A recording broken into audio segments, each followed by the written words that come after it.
untuk diri saya sendiri dan Anda semua agar bertakwa kepada Allah Subhanahu wa taala, karena dengan takwa itulah kita bisa memperoleh derajat yang sangat tinggi dengan sesungguhnya di hadapan Allah Subhanahu wa taala.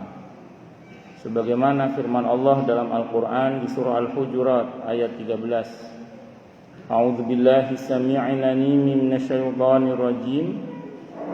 Ya ayyuhan nasu inna khalaqnakum min dzakarin wa untha wa ja'alnakum syu'uban wa qabaila lita'arafu inna akramakum 'indallahi atqakum. Al-ayah.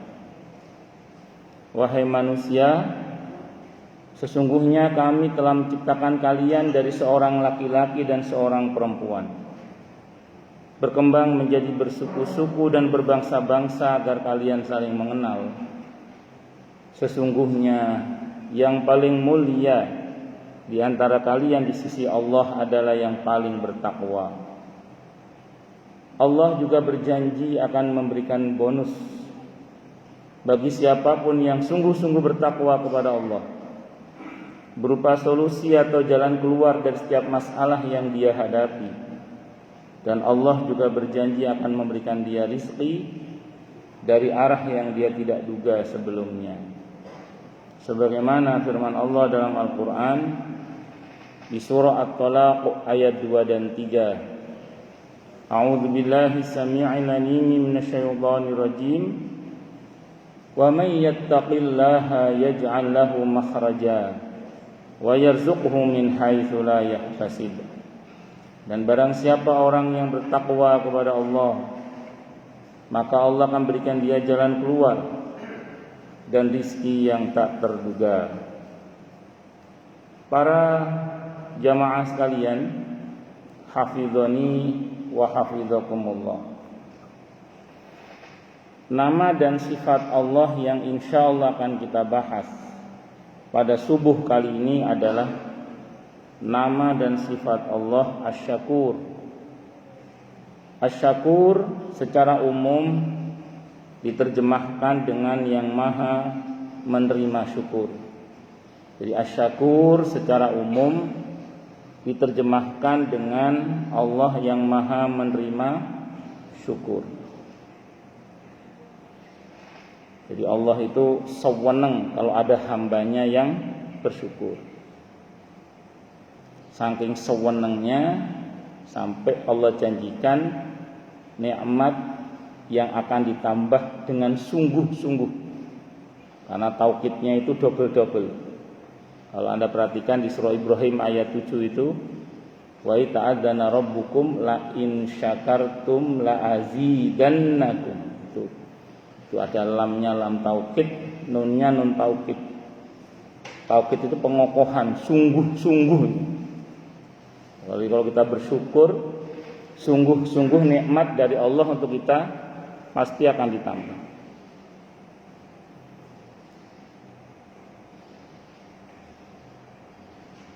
Dan itu janji Allah. Tadi di awal saya katakan janji Allah itu kan la raiba fi. Tidak ada keraguan di dalamnya. Di antara tafsir la raiba fi adalah siapapun yang mengamalkan isi Al-Quran dengan keimanan dan keyakinan, maka Allah akan tunjukkan kebenaran Al-Quran itu kepadanya hingga tiada lagi keraguan dalam hatinya. Kalau ada orang yang merasa sudah bersyukur, perasaan saya sudah bersyukur Ustaz, tapi kok perasaan juga nikmat tidak kunjung ditambah, maka janji Allah itu kan tidak mungkin salah, karena Allah kan nggak mungkin salah. Yang mungkin salah itu siapa? Kita. Berarti yang harus dikoreksi siapa? Kita. Karena Allah nggak mungkin salah. Jadi janji Allah itu nggak mungkin diingkari, janji Allah itu nggak mungkin salah, dan Allah memang zat yang maha benar yang tidak mungkin salah. Berarti yang mungkin salah itu siapa? Kita. Jadi kalau ada orang merasa sudah bersyukur kepada Allah, kok dia merasa, nikmat tidak kunjung ditambah oleh Allah, berarti yang harus dikoreksi bukan Allah, tapi ya orang itu sendiri, kita sendiri. Karena yang mungkin salah itu adalah kita. Mungkin yang perlu dikoreksi adalah cara dia bersyukur. Jadi dia merasa sudah bersyukur, tapi ternyata cara bersyukurnya misalnya masih salah.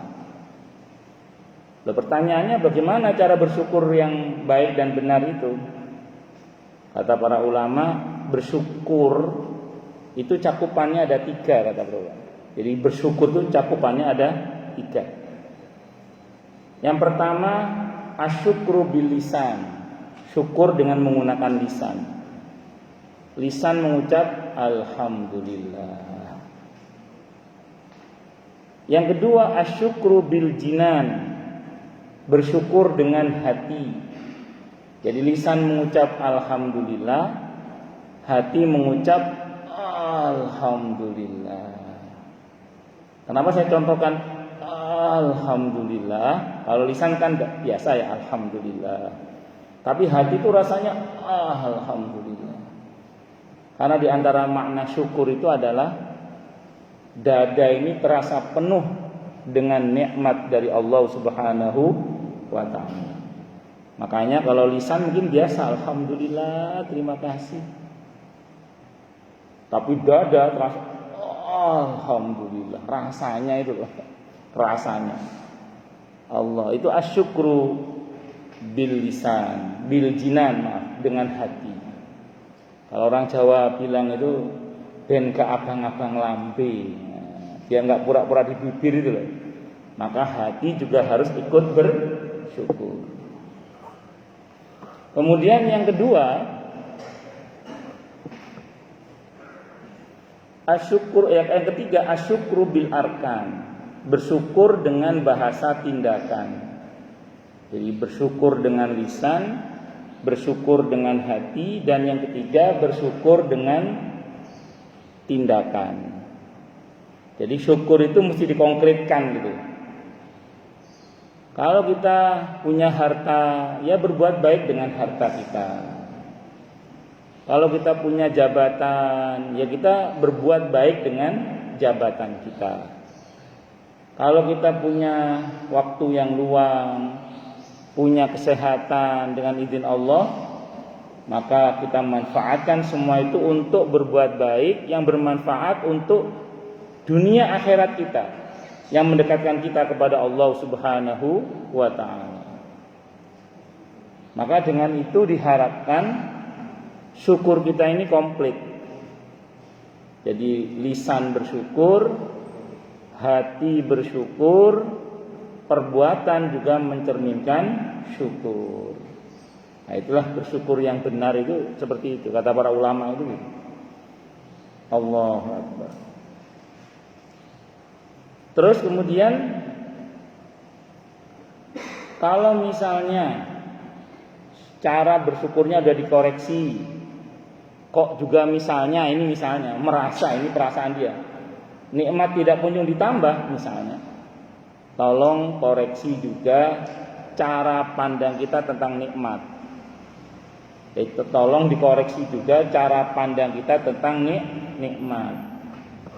Jangan-jangan selama ini kita masih mengukur nikmat itu dengan ukuran materi. Jadi kalau kita menganggap bahwa nikmat itu semata-mata materi, maka ketika kita merasa tidak ada penambahan nikmat, berarti kita anggap tidak ada penambahan. Ketika kita merasa tidak ada penambahan materi, berarti dianggap tidak ada penambahan nikmat. Jadi di antara kesalahan kita adalah ketika kita menganggap nikmat dari Allah itu hanya semata-mata yang sifatnya materi. Sementara yang imateri atau non materi itu dianggap bukan nikmat. Sehingga kalau tidak ada penambahan materi dianggap tidak ada penambahan nikmat. Nauzubillahi min syarri dzalik. Padahal nikmat Allah yang bersifat imateri yang bersifat non materi itu jauh lebih banyak dibandingkan dengan yang sifatnya materi. Makanan yang enak itu bisa kita beli. Makanan yang enak itu bisa kita beli, tapi enaknya makan tidak bisa dibeli. Iya, makanan yang enak itu bisa dibeli, tapi enaknya makan tidak bisa dibeli. Allahu Akbar. Ini ada orangnya, cuma saya nggak sebut namanya. Jadi dia cerita, Ustadz, saya dulu ketika belum kaya nggak kuat beli makanan enak. Sekarang sudah kaya, oleh dokter nggak boleh makan enak. Ya Allah, ada orangnya itu, saya nggak sebut namanya. Ngomong gitu tuh ada. Allahu Akbar. Bukan orang Kemang.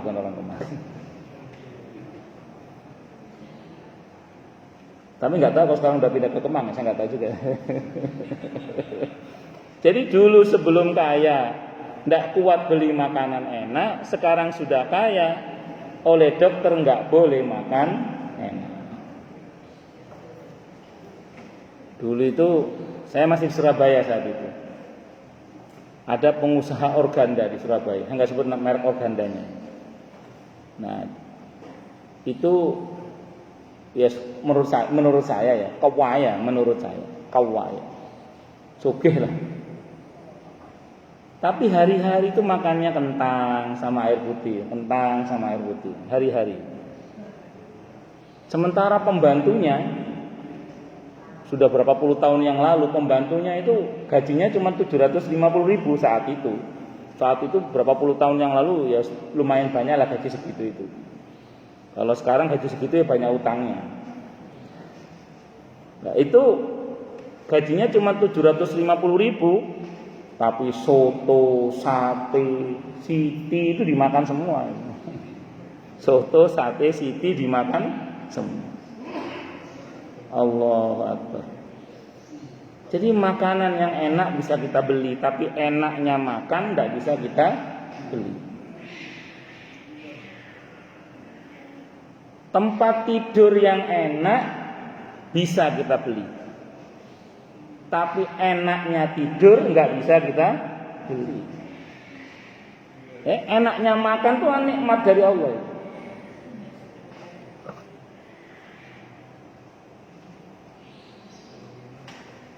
Enaknya tidur itu nikmat dari Allah. Tempat tidur yang enak bisa kita beli, tapi enaknya tidur nggak bisa kita beli. Ada seorang pengusaha dari Jogja itu kalau diundang presentasi ke Jakarta sering ditidurkan di hotel yang kamarnya itu ada presidennya, itu apa namanya itu? Aku tidak paham lah. Ya itulah itu. Soalnya saya sampai sekarang kalau kan kemarin saya haji plus itu. Nah, itu kalau tidur di hotel itu bisa saya mandi di bathtubnya yang kayak di film-film berbusa-busa itu, saya nggak bisa. Tak was-wasi sabune iki apa carane? Ya biasa besok. Kalau beliau ini sering tidur di hotel yang kamarnya presiden suite itulah. Tapi beliau nggak bisa tidur di kasur yang mentul-mentul itu, nggak bisa.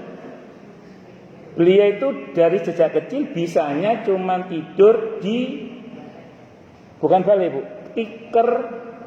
tiker yang itu pun tiker yang khas Muntilan. Jadi kemana-mana itu bawa tiker itu dia kemana-mana.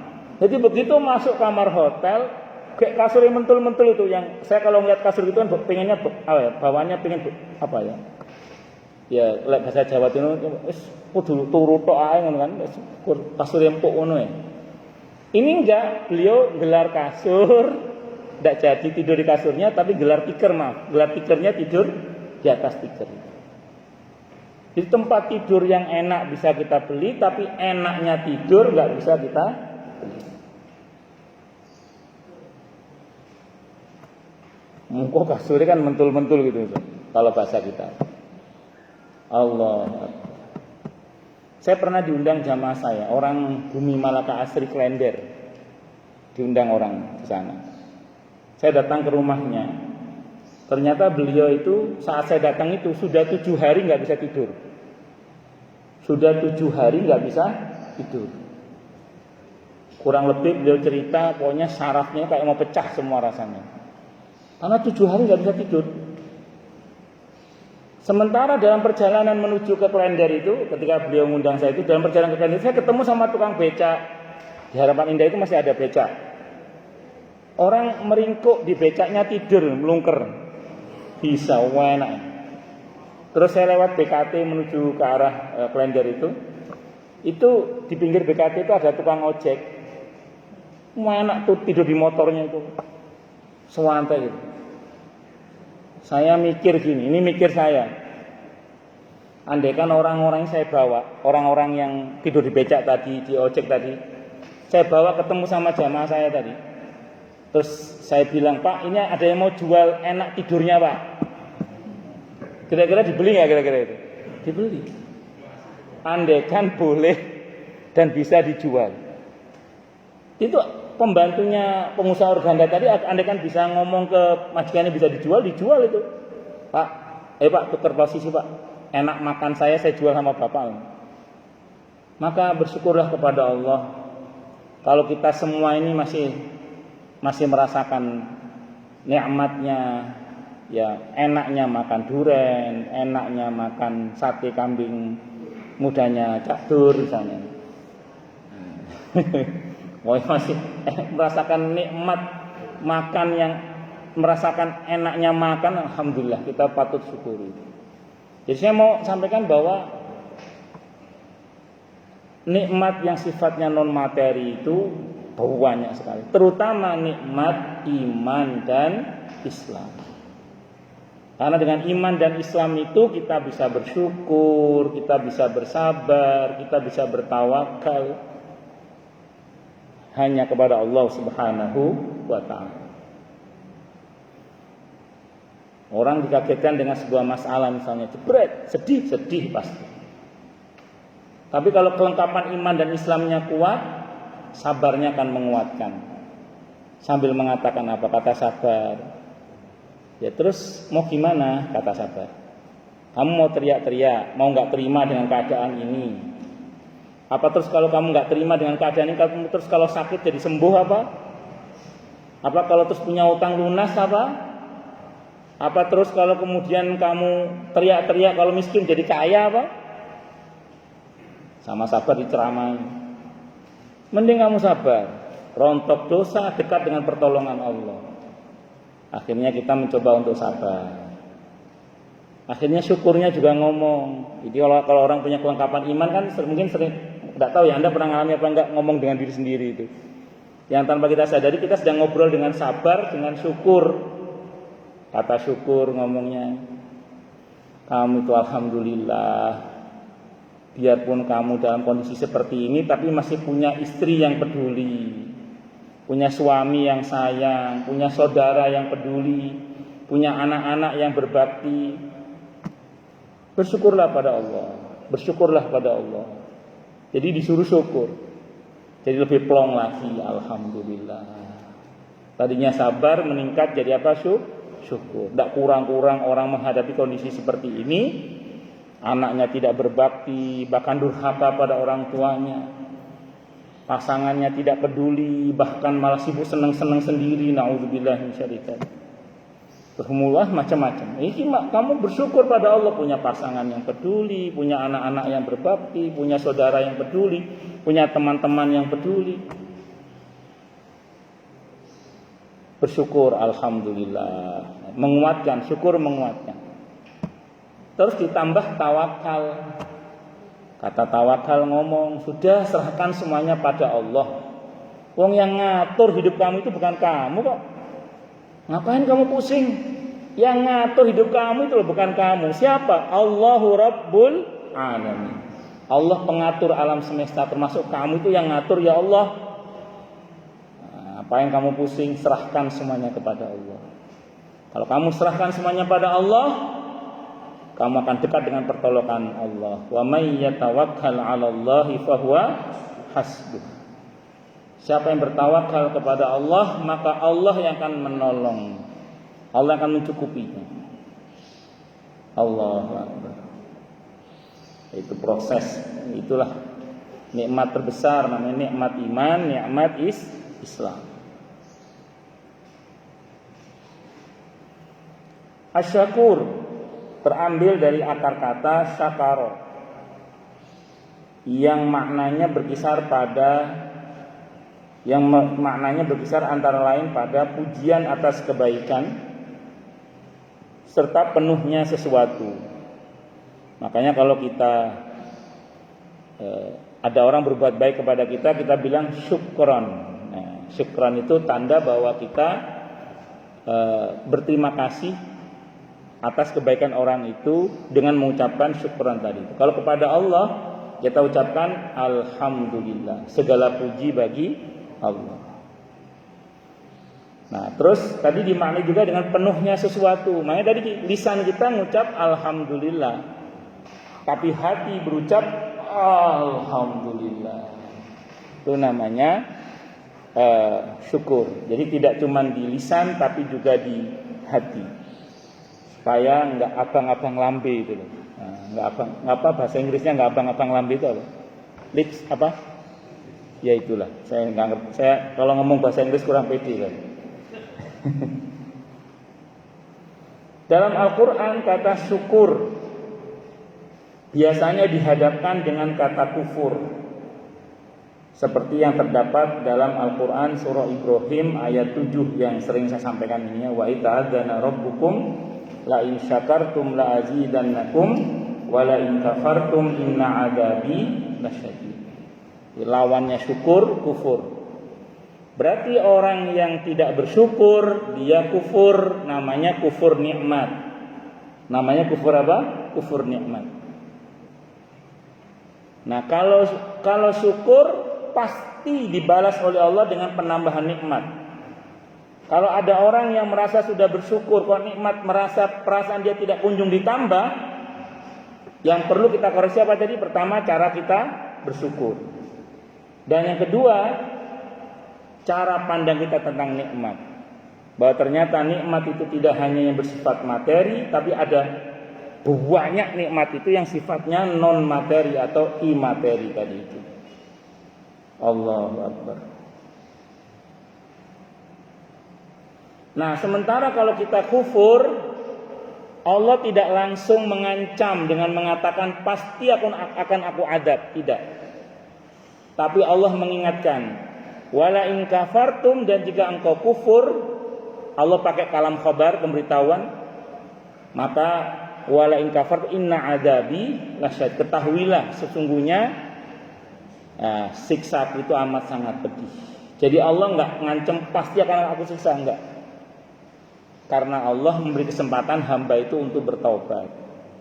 Makanya saya mohon maaf ya, kalau selama ini mungkin kita ini kurang bersyukur dan baru menyadari sekarang, mumpung belum kena inna adzabi lasyadid, monggo bersyukur. Mumpung belum kena inna adzabi lasyadid. Takutnya kalau enggak segera taubat nanti kena terapan ayat inna adzabi lasyadid tadi. Allahu Akbar.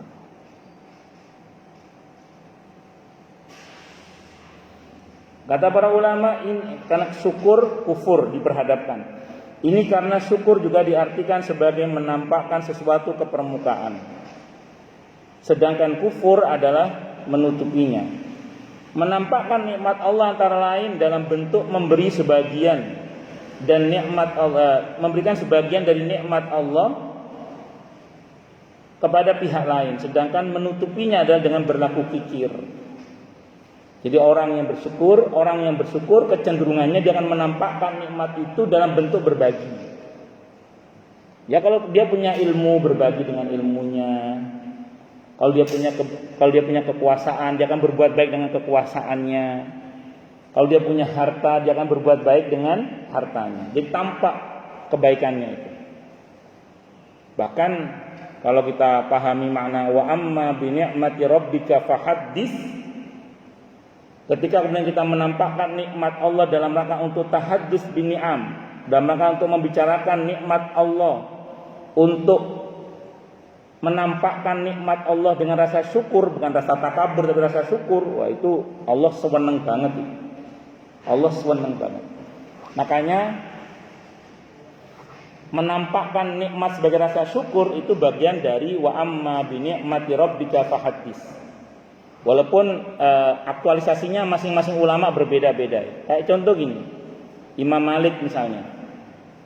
Imam Malik itu termasuk yang kalau kemana-mana, pokoknya keluar kamar bajunya keren, itu Imam Malik. Jadi Imam Malik itu terkenal ulama yang kemana-mana pakaiannya itu mewah. Mewah. Kalau ngajar itu kursinya itu istimewa, itu Imam Malik. Karpetnya bagus, Imam Malik. Itu konteksnya bukan pamer kekayaan. Pertama untuk menjaga muruah ilmu, kalau beliau itu wibawa ilmu, dan yang kedua wa amma bi ni'mati rabbika fahaddits. Itu beliau. Makanya Imam Hanafi, seorang ulama besar, pernah tahu ada seseorang di sebuah masjid pakaiannya itu kumuh gitu. Beliau bagi uang dia, kata orang itu, "Enggak, Syekh, ya Imam, saya enggak usah dikasih uang, saya orang kaya." "Kalau kamu orang kaya, kenapa pakaianmu jualan begini?" "Nah, saya mau latihan zuhud, Syekh," katanya. "Oh, salah kamu itu. Harusnya kamu itu berpakaian yang pantas, supaya orang tidak merasa kasihan kepada kamu." Ini kata siapa? Kata Imam Hanafi. Makanya terus saya ulang sekali lagi, ini bagian dari apa tadi? Wa amma bi ni'mati rabbika fahaddits. Maka dihadapkan kepada Nabi tentang ada seorang sahabat yang dilaporkan, "Ya Rasulullah, ini orang pakaiannya perlente, serba branded, serba bermerek lah. Dia sombong ya Rasulullah." "La," kata Nabi, "Allahul jamil wa yuhibbul jamal." Allah itu indah dan mencintai keindahan. "Innamal kibru batrul haq." Sesungguhnya yang namanya sombong itu adalah menolak kebenaran. Itulah yang disampaikan oleh Nabi kita Muhammad sallallahu alaihi wasallam. Nah, kalau kita ngelihat ada teman pakaiannya bagus, rumahnya bagus, mobilnya bagus, jangan suudzon. Oh, pamer dia enggak boleh. Siapa tahu dia mengamalkan wa amma bi ni'mati rabbika fahaddits. Itu seperti itu. Dan Allah senang itu. Nah, jadi ya tentu kita taunya dia mengamalkan wa amma bi ni'mati rabbika fahaddits dari mana? Ya dari zahirnya yang tampak saja.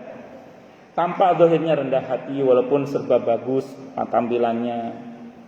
Omongannya selalu mengarah kepada Allah bukan pada dirinya. Misalnya kalau ngomong, "Oh ya alhamdulillah, masya Allah, semua ini karena Allah, masya Allah, ya semua ini karena Allah, ya semua ini alhamdulillah Allah, Allah terus yang disebut." Tapi kalau sombong ngomongnya pasti apa? "Iya, saya itu iya saya itu saya buat balik saya."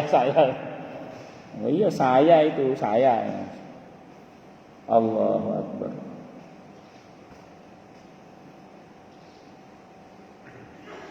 Kata syakur, kalau orang kikir cenderung menutup-nutupi. Jadi ada model orang itu kalau di kalangan sama-sama orang kayanya atau apa ngomongnya dhuwur lah, ngomongnya dhuwur.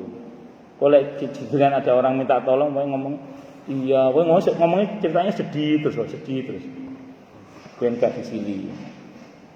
Kata syakur adalah bentuk mubalaghah atau superlatif dari syakir. Jadi ada kata syakur yang itu merupakan bentuk dari superlatif atau mubalaghah dari kata syakir. Kan syukur itu syukrun, syakara syukrun, fa'ilnya syakir, fa'ilun. Ada wazan itu fa'ul. Di Quran itu ada namanya fa'ul. Fa'ul itu kalau dari kata syukur tadi membentuk kata syakur. Itu ada di surah Saba itu. Surah Saba ayat 13 itu. Itu bentuk superlatif dari kata syakir. Namanya syakur, yaitu orang yang banyak bersyukur. Syakur itu orang yang banyak bersyukur. Nah, orang yang banyak bersyukur ini sedikit di antara hamba-hamba Allah. Ini hamba spesialnya Allah. Sabar dan syukur itu seperti dua sayap. Nah, kalau syakur, orang yang pandai bersyukur, orang yang selalu bersyukur dan banyak bersyukur, itu dia seperti punya tabung jet satu tapi melesatnya langsung tinggi gitu. Nah, kalau ada orang nanya, lebih baik mana antara orang yang bersyukur sama orang yang bersabar? Dua-duanya baik. Tapi kalau ingin tahu siapa yang lebih baik itu yang pandai bersyukur, syakur. Nah, dan itu beda dengan syakir. Nah, itulah kenapa dalam satu riwayat dalam kitab Az-Zuhudnya Imam Ahmad itu diceritakan ada seseorang yang lebih tepatnya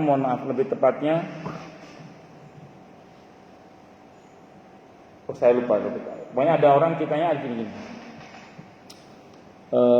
Sayyidina Umar bin Khattab radhiyallahu anhu. Jadi beliau itu ketemu dengan seseorang yang dia itu berdoa gini. Allahumma ja'alni min ibadikal qalil. Ini dalam kitab Az-Zuhd Imam Ahmad. Allahumma ja'alni min ibadikal qalil. Allahumma ja'alni min ibadikal qalil gitu. Ya Allah, jadikanlah hamba termasuk hambamu yang sedikit. Ya Allah, jadikanlah hamba termasuk hambamu yang sedikit. Ya Allah, jadikanlah hamba termasuk hambamu yang sedikit. Terus ditunggu itu sampai selesai orang itu munajat. Ditanya oleh beliau, saya tadi dengar Anda itu berdoa, doanya itu kok aneh. Biasanya orang minta banyak, Anda kok minta menjadi hamba Allah yang sedikit. Kata orang ini, ya Amirul Mukminin, bukannya Allah berfirman di surah Saba ayat 13, wa qalilum min ibadiyasy syakur. Sedikit sekali dari hambaku yang pandai bersyukur. Nah, saya ingin jadi hamba Allah yang sedikit itu ya Amirul Mukminin. Akhirnya Sayyidina Umar ketika tawaf di Ka'bah pernah berdoa. Ketika yang lain baca talbiyah, beliau berdoa Allahumma ja'alni qalilan, disimpelkan bahasanya. Kalau tadi kan agak panjang, Allahumma ja'alni min ibadikal qalil. Kalau beliau langsung Allahumma ja'alni qalilan. Allahumma ja'alni qalilan, Allahumma ja'alni qalilan. Ya Allah, jadikanlah hamba termasuk yang sedikit. Ya Allah, jadikanlah hamba termasuk yang sedikit. Ya Allah, jadikanlah hamba termasuk yang sedikit. Sahabat lain menegur, ya Amirul Mukminin, kenapa Anda meminta kepada Allah termasuk yang sedikit? Kata beliau jawabannya sama. Bukankah Allah berfirman, wa qalilum min ibadiyasy syakur. Sedikit sekali dari hambaku yang pandai bersyukur. Orang yang pandai bersyukur itu bahkan di dalam keadaan di mana mungkin kurang menguntungkan bagi dia, itu dia masih bisa bersyukur. Kenapa coba? Karena dia pandai melihat sisi baik dari seburuk-buruknya keadaan. Jadi dia pandai melihat sisi baik dari seburuk-buruknya keadaan. Jadi kalau bahasa sederhananya, kalau ada hal yang misalnya secara umum dan umumnya orang bersabar, dia tidak hanya bersabar, tapi bahkan dia sanggup bersyukur. Kenapa? Karena dia tidak hanya melihat satu musibah pada sisi musibahnya, tapi dia selalu menatap sisi baik dari seburuk-buruknya keadaan. Mungkin sering saya contohkan di sini ya. Ibu-ibu kalau ketipu sama tukang sayur, kembaliannya nggak dikembalikan 3.000 rupiah. 3.000 rupiah ibu-ibu kecetot sama tukang sayur berapa bu? 3.000 rupiah. Kalau nggak sabar itu dendamnya bisa 3 bulan. Kalau nggak sabar dendamnya bisa berapa? 3 bulan. Tapi orang Kemang belanjanya beda sama orang kampung saya sih ya. Kalau orang Kemang kan belanjanya kan tagihannya ada 2 minggu sekali bu ya. Jadi kalau tukang sayur sini rata-rata orang Kemang kan belanja dulu, nanti setelah seminggu baru ada tagihannya. Begitu ya bu sini kalau sini ya. Tinggal transfer. Kalau di kampung saya kan langsung cash and carry ya. Kalau sini katanya gitu modelnya. Tukang sayur sini kalau dibayar langsung nggak mau katanya. Ya saya agak hafal karena dekat sama emak-emak. Nah jadi ini anggap di kampung ya, ibu-ibu misalnya ketipu sama tukang sayur 3.000 rupiah. Kalau nggak sabar itu dendamnya bisa 3 bulan. Bahkan ada ibu-ibu kalau saya nggak salah di Klender saat itu ngisi kajian, angkat tangan. Bukan 3 bulan Ustaz, selamanya katanya. Tak titeni. Iya, itu kalau apa? Nggak sabar. Kalau sabar, ngempeh. Saya ikhlaskan. Nah, itu dia nahan. Tapi kalau kita mencoba melihat sisi baik dari seburu-burunya keadaan, kita tidak akan fokus pada 3.000 yang hilang, tapi lebih fokus kepada yang lebih banyak yang masih ada. Alhamdulillah, cuma 3.000 rupiah yang kecetot, yang ketipu, yang 3.000 US dollar masih aman. Alhamdulillah. Jadi lihat sisi baik dan seburu-burunya keadaan. Itu yang terjadi pada ada seorang kiai di daerah Jawa Timur itu, di daerah Krian itu ada seorang kiai namanya Kiai Sahlan, rahimahullah rahmatan wasi'atan. Beliau terkenal sebagai kiai alhamdulillah. Suatu saat beliau nanam semangka, waktunya panen, santrinya lari tergopoh-gopoh. Pak Kiai, semangka kita dicuri orang Pak Kiai. Kata beliau, alhamdulillah, sedekah nggak pakai nganter, kata beliau. Ya, ini kan bukan makom kita. Ya kalau makom kita masih marah ya marah saja, tapi marah yang terkendali. Tapi kalau sanggup kita seperti ini masya Allah. Dan orang yang syakur, orang yang pandai bersyukur, dia selalu berpikir bagaimana kemudian dengan yang ada dia syukuri, bahwa kemudian fitrah manusia menginginkan lebihnya dalam rangka untuk lebih baik. Jadi kalaupun menginginkan lebihnya dalam rangka untuk lebih baik. Ini contoh. Misalnya ada orang punya gaji, misalnya ya, biar gampang hitungnya, misalnya punya gaji 10 juta. Dengan 10 juta itu per bulan, dia bisa menyantuni 1 anak yatim. Jadi dia syukuri 10 juta itu, dia santuni 1 anak yatim misalnya. Dia syukuri itu. Terus kemudian dia mulai berpikir, bagaimana caranya saya punya 100 juta per bulan. Maka dia berusaha dengan sungguh-sungguh berdoa kepada Allah, bermohon. Akhirnya dia berhasil mendapatkan 100 juta itu. Rupanya dia ingin menyantuni 10 anak yatim. Dan dia lakukan itu, dia syukuri yang 100 juta itu, dia santuni 10 anak yatim. Terus kemudian dia berusaha lagi bagaimana caranya dia dapat per bulan itu, misalnya berapa? Sebut saja 1 miliar per bulannya. Maka dia bermujahadah, dia berusaha, dan dia dapatkan 1 miliar itu dalam rangka untuk dia syukuri dan dibuktikan dengan syukur, sehingga kemudian dia santuni misalnya 100 anak yatim, dan begitu seterusnya. Ustaz, itu apa tidak termasuk yang dicela dalam Al-Quran, alhaakumut takasur hatta zurtumul maqabir? Karena manusia itu kan menurut keinginannya kan tidak selesai-selesai. Yang dicela itu kalau yang sudah ada belum disyukuri, ingin lebih tidak untuk lebih baik.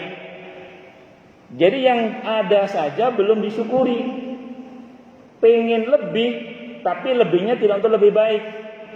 Tapi kalau yang ada disyukuri, ingin lebih dalam rangka untuk lebih baik, itulah syakur diantaranya. Jadi dia sudah bersyukur dengan yang ada, dia ingin lebih karena ingin lebih baik, ingin lebih bersyukur, ingin lebih bermanfaat, itulah syakur namanya. Jadi syukur itu dinamis, bukan statis. Walaupun tidak selalu ukurannya materi tadi ya. Ini contoh saja, contoh yang hissi, yang materi. Itu seperti itu. Baik, saya kira ini karena sudah surut tadi. Silakan yang mau tanya, protes, marah boleh silakan. Masalah itu masalah yang lain boleh kalau ada. Monggo, Pak. Waalaikumsalam warahmatullahi wabarakatuh.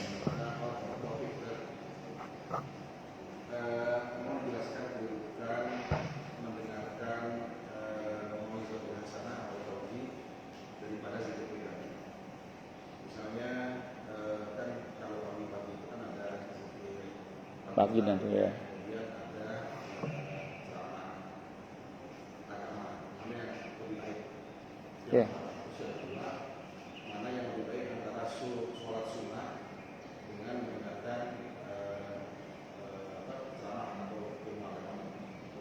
Mana yang lebih? Yang kedua? Yang kedua? Oh. Ya. Assalamualaikum warahmatullahi wabarakatuh. Sependek yang saya ketahui itu boleh dikata ya, tidak ada yang lebih baik daripada majelis ilmu. Sependek yang saya ketahui tidak ada yang lebih baik daripada apa? Majelis ilmu. Nah, tadi kalau Bapak nanya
dalam salah satu ayat dalam surat An-Nahl ayat 8 yang bunyinya kira-kira kalau dalam mau dikoreksi auzubillahi minasyaitonir rajim wallahu akhrajakum min butunikum ummahatukum la ta'lamuna syai'an wa ja'ala lakum sam'a wal absar wal afida la'allakum tashkurun. Pertanyaan saya mohon dijelaskan mengenai Allah memberikan pendengaran, penglihatan dan hati agar kita bersyukur. Nah, bagaimana itu mohon penjelasan? ya itu jendela-jendela ilmu sebenarnya. Jadi pendengaran, hati, mata itu adalah jendela-jendela ilmu yang mesti kita manfaatkan sebagai tanda kita bersyukur kepada Allah Subhanahu wa taala. Makanya gini, Pak, mohon maaf ya. Orang yang bodoh dalam pandangan Islam itu dibagi dua. Ada yang dimaafkan, namanya al-udhru bil jahli, dia bodoh dimaafkan. Tapi ada yang kebodohannya enggak dimaafkan, dalam tanda kutip ya.